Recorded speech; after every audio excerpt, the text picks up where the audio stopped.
علشان تخس وتقلل من وزنك دي حاجه صعبه مش هكدب عليك ومحتاجه مجهود وصبر.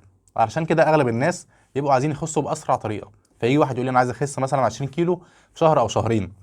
بس عايزك تاخد بالك من حاجه مهمه جدا، انت بتخس علشان تحسن من صحتك عموما، مش علشان شكل جسمك بس. يعني مثلا عشان تعرف تطلع وتنزل السلم براحتك، ما تنهكش وانت ماشي، تتجنب مثلا امراض السمنه زي امراض القلب والسكر والضغط، برضه تتجنب الام المفاصل وامراض تانية كتيره جدا. طيب انت صحيا المفروض تخس كام كيلو في الاسبوع؟ الامريكان اكاديمي اوف نيوتريشن قالت انك المفروض تخس من نص كيلو لكيلو في الاسبوع الواحد. يعني صحيا اقصى حاجه في الشهر ممكن تخسها 4 كيلو بس، وهيبقى في استثناء في اول 7 او 10 ايام عشان جسمك بيفقد ميه بجانب الدهون، فمسموح لك تخس اكتر من نص كيلو او كيلو في اول 7 او 10 ايام. بس بعد كده لو زودت عن 4 كيلو في الشهر الموضوع ممكن يبقى فيه ضرر على صحتك. طيب هي ايه المشاكل اللي ممكن تحصل لك لو خسيت بسرعه؟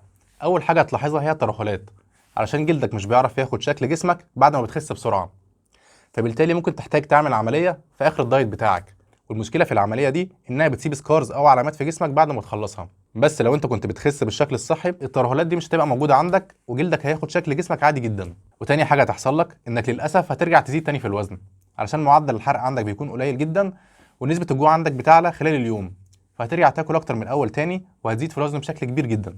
ودي اكيد انتوا لاحظتوها في كتير من الناس اللي بتخس بسرعه وبعد كده بترجع تزيد في الوزن بشكل كبير. وفي نقطه برضو عايزك تاخد بالك منها، ان النظام اللي هيخسسك 10 او 20 كيلو في الشهر ده مش بيكون فيه كل العناصر الغذائيه اللي جسمك محتاجها.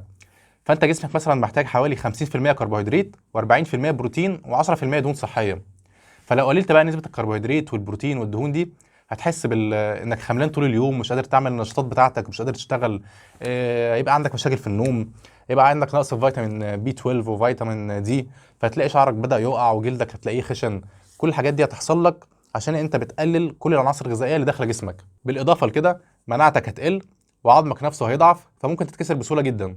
واخر حاجه ممكن يجي لك اكتئاب، عشان انت بتبقى جعان جدا خلال اليوم ومش قادر تستحمل الدايت اللي انت عامله. يعني من الاخر جسمك هيخس بس هتكون صحيا دمرت نفسك كليا، وهتضطر للاسف ترجع تاكل تاني وتزيد في الوزن. علشان كده انا عايزك تعتبر رحلتك في خساره الوزن عباره عن ماراثون، يعني بتجري فيه بالراحه خالص لفتره طويله جدا، مش عباره عن سبرنت بتجري فيه باقصى سرعه عندك لفتره صغيره. وعلشان تقل في الوزن حوالي نص كيلو في الاسبوع المفروض تاخد سعرات حراريه من الاكل اقل من احتياج جسمك بحوالي 500 سعر حراري. يعني مثلا لو انت احتياج جسمك 2500 سعر حراري في اليوم المفروض تاخد من الاكل 2000 سعر حراري بس هيجي واحد يقول لي انا مش بعرف احسب السعرات الحراريه اللي في الاكل ومش هجيب بقى ميزان في البيت واعمل نفس الشغلانه. فاقول لك دلوقتي على خطوات تعملها مش لازم تحسب بيها كل الحاجات دي. واول حاجه تعملها انك تقلل من السكر في الاكل بتاعك، وخد الموضوع بالتدريج. يعني مثلا لو انت بتشرب شاي بتحط عليه 3 معالق سكر، خليك فتره حط عليه معلقتين وبعد كده حط عليه معلقه واحده لغايه لما تحطش السكر على الشاي خالص. وبالنسبه مثلا لحاجه زي البيبسي، لو انت متعود تشرب واحده كل يوم خليهم بس مرتين في الاسبوع وبعد كده تقطع البيبسي خالص. وبعد ما تعمل كده هتخش على نوع تاني زي مثلا البسكوت والحلويات، هتقطعها برضه خالص من الاكل بتاعك. يبقى انت كده في الاخر منعت كل السكريات في الاكل بتاعك، ودي حاجه تفرق معاك بشكل كبير جدا. وبالنسبه بقى للدهون والبطاطس المقليه والفاست فود هتقلل من نسبه كل الحاجات دي وتحط مكانها دهون صحيه زي مثلا زبده الفول السوداني، المكسرات، زيت الزيتون، الافوكادو.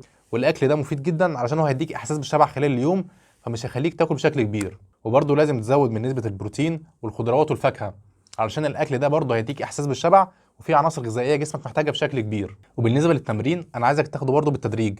يعني مثلا اول اسبوع هتبتدي تتمشى ربع ساعه، بعد كده نص ساعه، بعد كده هتتمشى ساعه. الشهر اللي بعده هتبتدي تجري سبرنت، الشهر اللي بعده تروح الجيم وتعمل تمرين بمقاومه واوزان، وان شاء الله هتحس بتغيير كبير جدا. وهتلاقي كل فتره صحتك بقت احسن وشكل جسمك بيتغير وبقيت راضي عن نفسك ومبسوط. وده هو الهدف اللي احنا عايزينه من الرياضه، ان شكلك وصحتك يبقوا كويسين، مش شكلك على حساب صحتك. انا كده خلصت الحلقه ويا رب تكونوا استفدتوا من الفيديو.